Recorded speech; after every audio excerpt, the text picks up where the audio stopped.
فطرت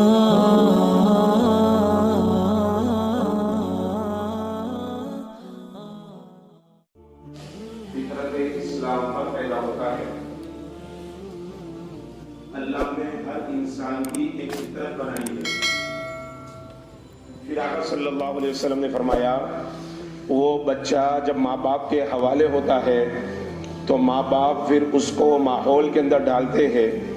اگر ماں باپ یہودی ہے تو بچہ یہودی بن جاتا ہے، ماں باپ عیسائی ہے تو بچہ عیسائی بن جاتا ہے، اور اگر ماں باپ مسلمان ہے تو بچہ مسلمان بنتا ہے۔ تو انسان کی فطرت اللہ نے بڑی پاکیزہ بنائی ہے۔ انسان جتنا بھی بگڑ جائے،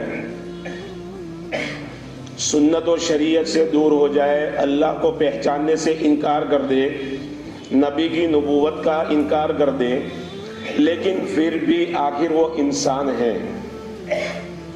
اللہ نے اس کو ایک خاص انداز سے بنایا ہے، لہذا اس کے اندر کچھ نہ کچھ اچھائیاں ضرور ہوتی ہے، کچھ نہ کچھ، چاہے وہ رواج کے نام پر، رسم کے نام پر، باپ دادا کرتے چلے آئے اس کے نام پر، کچھ حق کی باتیں، سچی باتیں اس کے اندر موجود ہوتی ہے۔ اسی طرح ہر زمانے میں اور ہر قوم میں عدت کا طریقہ رہا ہے، ہر قوم میں رہا ہے، ہر زمانے میں رہا ہے۔ ہاں یہ بات الگ تھی کہ انسان پنے سے اتر گیا اور جانور اور درندہ بن گیا جب سنتوں کو نہ پکڑا، نبی کے دامن کو نہ پکڑا، اور اللہ کون ہے، اللہ کی معرفت سے دور ہو گیا، تو وہ جانوروں سے بدتر زندگی گزارنے لگا، اور جانوروں سے بدتر زندگی گزارنے پر نتیجہ یہ ہوا کہ وہ عورت ذات کے اوپر بڑے بڑے مظالم ڈالنے لگا۔ بڑی لمبی داستان ہے۔ دور جاہلیت جس کو کہا جاتا، وہ جہالت کی انتہا والا دور تھا۔ جب سے اللہ پاک نے آدم علیہ السلام کو اس دنیا کے اندر بھیجا، قیامت تک کے زمانے میں ایسا زمانہ اس آسمان نے کبھی نہیں دیکھا۔ بدترین دور، بارش نہیں ہوتی تھی تو بارش نہ ہونے کی وجہ سے وہ دعا نہیں کرتے تھے، صدقہ نہیں کرتے تھے کہ چلو اللہ کے نام پر صدقہ کرے، دعا کرے، بلکہ وہ اتنے بڑے ظالم تھے، کسی جانور کی دم اور پچھڑی کے ساتھ سوکھی گھاس باندھ لیتے تھے اور پھر اس کو آگ لگا دیتے تھے۔ اب جب آگ لگتی تھی، جانور جلتا تھا تو وہ بے قرار ہو کر گلیوں کے اندر اور راستوں میں دوڑتا تھا۔ اللہ رب العزت کو اس بے زبان جانور پر ترس آ جاتا اور اللہ بارش برسا دیتے۔ ایسی سفاک قوم، اتنی بڑی ظالم قوم، جس قوم کا اندازہ ہم اس واقعے سے سمجھ سکتے ہیں کہ وہ اپنی بچی کو اپنے ہاتھ سے دفن کر دیتے تھے۔ کتنی بڑی ظالم قوم ہوگی۔ بڑے بڑے ظالم دنیا میں آئے، ایسا ظلم کسی نے نہیں کیا، ایسا ظلم کسی نے نہیں کیا۔ آج کا ماڈرن زمانہ کہا جاتا ہے، ماں باپ بیٹی سے نفرت کرتے ہیں تو قتل نہیں کرتے، ہاں کہیں ڈال دیتے ہیں، کوئی اٹھا لیتا ہے، آشرم میں چھوڑ دیتے ہیں۔ یہ کیسی ظالم قوم ہوگی کہ باپ اپنے ہاتھ سے اپنی پیدا ہونے والی بچی کو زندہ دفن کر دیتا تھا۔ ان کے اندر بھی عدت کا معاملہ تھا، عورت سوگ منائے گی، یہ چیز ان کے اندر بھی پائی جاتی تھی، لیکن ان کے اندر جو رواجات تھے وہ بڑے ظالمانہ تھے۔ جیسے ہی شوہر کا انتقال ہو گیا، اب بیوی کو کال کوٹری، آج کے دور میں اگر سمجھنا چاہے، جہاں نہ سورج کی کرن آئے نہ چاند کی روشنی آئے، ایسے کمرے کے اندر بند کر دیتے تھے، دروازہ باہر سے بند، اب کھڑکی میں سے کھانا دیا جاتا تھا۔ 1 سال تک عورت اس حال میں رہتی تھی، پانی پینا ہے تو بھی اندر، کھانا کھانا ہے تو بھی اندر، پیشاب کرنا ہے تو بھی اسی کمرے میں۔ سوچے دوستو، جانور رات بھر ہم گھر میں رکھتے ہیں، وہ اگر پیشاب کر لیتا ہمیں کتنی تکلیف ہوتی ہے، اس عورت کے اوپر کیا ظلم ہوتا ہوگا کہ عورت پیشاب بھی وہاں کر رہی ہے، پاخانہ بھی وہاں کر رہی ہے، پیشاب پاخانے کے بعد پانی نصیب نہیں ہو رہا، اور یہ ظلم 1 سال تک نہ وہ نہا سکتی ہے، نہ دوسرے کپڑے پہن سکتی ہے، نہ خوشبو لگا سکتی ہے، کچھ نہیں کر سکتی. بالکل اس طرح سے جیسے کہا جائے نا کہ آج کے دور میں کچھ سادھو لوگ رہتے ہیں جن کے بال کیسے ہو جاتے ہیں کہ وہ سالوں سے نہائے ہوئے نہیں ہوتے، بالکل اسی طرح عورت کا حال ہوتا تھا. اتنا بڑا ظلم کرنے کے بعد 1 سال تک بیچاری عورت اس طرح سے زندگی گزارتی، نہ کبھی نہائی ہے، نہ کبھی اس نے آج کے دور کے حساب سے ہم سمجھے نہ کبھی اس نے داخن اور مسواک کیا ہے. کیا حال ہوگا؟ پھر 1 سال جب پورا ہوتا تھا تو یہ ظالم قوم کیا کرتی تھی، کوئی جانور، گدھا، بکرا یا کوئی پرندہ لا کر اس کے کمرے کے اندر ڈال دیا جاتا، اور پھر اس کے بعد وہ اس جانور کو اپنے بدن سے رگڑتی رہتی. اب سال بھر تک جو نہ نہائی ہو، کیا حال ہوگا؟ جانور اس کی بدبو کی وجہ سے مر جاتا. جب جانور مر جاتا تب وہ سمجھتے ہیں کہ ہاں اس نے پکی عدت گزاری ہے.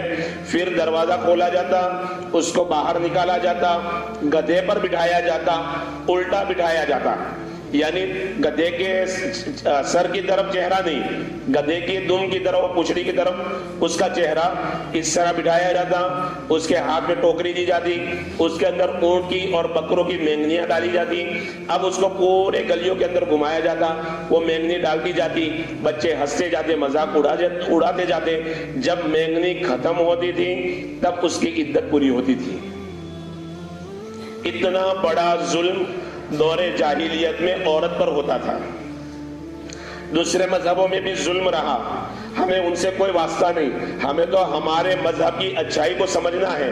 لیکن جس ملک میں ہم رہ رہے ہیں، اس ملک میں بھی ہندوؤں کے اندر جب تک انگریز نہیں آیا تھا تب تک یہ معاملہ تھا کہ عورت کو چتا پر لٹا دیا جاتا اور زندہ جلا دیا جاتا تھا. شوہر کا انتقال ہو گیا، اب شوہر کو جلانے کے لیے جب لکڑیوں پر، چتا کے اوپر لٹایا ہے، اس کے ساتھ اس کی بیوی کو بھی بٹھا دیا جاتا اور زندہ جلا دیا جاتا. عورت کو شوہر کے مرنے کے بعد جینے کا کوئی حق نہیں تھا، کوئی حق نہیں تھا. کبھی کبھار کوئی عورت کوئی تار ملا کر، کسی سے تعلق کر کے، کسی کو پیسے دے کر اپنی جان بچانا چاہتی تو اس زمانے میں بھنگی ایسے ہوتے تھے جو ہر جگہ آ جا سکتے تھے. وہ بھنگیوں کی مدد سے اپنی جان بچاتی، لیکن اس پر اتنا بڑا ظلم ہوتا. وہ چاہے ان کے اندر طبقے ہے، بھائی کوئی اوپر کا درجہ ہے، کوئی نیچے کا ہے، کسی کو ذلیل سمجھتے ہیں، کسی کو شریف سمجھتے ہیں. مذہب اسلام میں یہ چیز نہیں ہے. جہاں سید کھڑا ہے وہاں ایک غریب بندہ بھی کھڑا ہے. ہمارے یہاں کوئی فرق نہیں ہے. بڑے خاندان کی عورت ہوتی، راجپوت گھرانے کی، پٹیل گھرانے کی ہوتی، تب بھی اس کو زندگی بھنگیوں کے ساتھ گزارنی پڑتی. اور ظاہر سی بات ہے جو نچلی قوم ہوگی، گندگی میں رہنے والی ہوگی، ان کے خیالات بھی گندے ہوں گے، تو زندگی بھر اس کے ساتھ غلط کام بھی ہوتا رہتا. لیکن چند سانسیں جینے کے لیے وہ اپنے جسم کا سودا کر بیٹھتی. جب مغل آئے انہوں نے بڑی کوشش کی یہ رسم ختم ہو جائے، لیکن جیسے آج کے دور میں ہے نا، ذرا سی کچھ بات آتی ہے تو مذہبوں کا معاملہ آ جاتا ہے، دھرموں کا معاملہ آ جاتا ہے. بالکل اس وقت بھی اکبر بادشاہ نے روکنے کی کوشش کی تو ہندوؤں نے یہ بات کہہ کر اکبر کو روک دیا کہ یہ ہمارے مذہب کا طریقہ ہے، آپ ہمارے مذہب کے اندر دخل اندازی نہیں دے سکتے. لیکن پھر بھی اکبر نے بڑی کوشش کی، حکم نامے جاری کرتا رہا، کامیاب نہ ہو سکا. البتہ راجہ جے مل کی بیوی کو بچانے میں کامیاب ہو گیا. اکبر بادشاہ راجہ جے مل راجپوت گھرانے کا تھا. جب وہ مر گیا تو اس کی بیوی کو چتا پر جب رکھا گیا، اکبر کو پتا چلا، وہ خود آیا، فوج نہیں بھیجی، وہ خود آیا اور اس نے اپنے پاور کے بل بوتے پر راجہ کی بیوی کو بچا لیا. یہ بہترین کام اس نے کیا، لیکن وہ رسم ختم نہ کر سکا. اب انگریز آئے اور انگریزوں کا تسلط ہوا، تب جا کے یہ رسم ہندوؤں میں سے ختم ہوئی. اور شوہر مر گیا منحوس سمجھا جاتا. اب یہ کسی اور گھر میں کیا، اپنے باپ کے گھر میں بھی رہنے کے قابل نہیں ہے، یہ سمجھا جاتا تھا. اس کو جلا دیا جاتا، اس کو زندگی کا کوئی حق نہیں ہوتا تھا۔ اب جب اسلام کی کرنیں آئی اور اسلام آیا، مذہب اسلام ہر ایک کو حق دینے کے لیے آیا تھا، تو کیا ہوا؟ یہ ہوا کہ اللہ کے حبیب صلی اللہ علیہ وسلم نے بذات خود بھی اور اللہ رب العزت نے بھی عورتوں کے حقوق بیان کیے۔ عورت منحوس نہیں ہے، بڑے بڑے نبی بھی عورت کے پیٹ سے پیدا ہوئے، بڑے بڑے ولی بھی عورت کے پیٹ سے پیدا ہوئے۔ اگر عورت منحوس ہوتی تو نبی کسی عورت کے پیٹ سے جنم نہ لیتے۔ اسلام نے یہ بات سمجھائی اور مردوں کو یہ سمجھایا کہ عورت تمہاری راحت کا سامان ہے، تمہاری آنکھوں کی ٹھنڈک ہے۔ اس لیے ہم دیکھیں عورت عام طور پر 4 روپ میں ہوتی ہے، یا تو کسی کی ماں ہوگی، ماں کے روپ میں ہوگی، یا پھر بیوی کے روپ میں ہوگی، یا بہن کے روپ میں ہوگی، یا بیٹی کے روپ میں ہوگی۔ یہ 4 روپ بیٹی کے عورت کے ہوتے ہیں۔ اللہ کے حبیب صلی اللہ تعالی علیہ وسلم نے چاروں کے حقوق بیان کیے، چاروں کے حقوق۔ اللہ کے حبیب صلی اللہ علیہ وسلم دنیا میں جس سال تشریف لائے، آقا صلی اللہ تعالی علیہ وسلم دنیا میں تشریف لائے، اس سال اللہ رب العزت نے آقا کی رحمت کو، رحمت للعالمین والی صفت کو عام کر دیا کہ دنیا میں کسی بھی عورت کے پیٹ میں کوئی لڑکی نہیں تھی، بلکہ اس سال سارے ہی لڑکے پیدا ہوئے، تاکہ میرے نبی کی آمد پر کسی بچی کا حق ضائع نہ ہو۔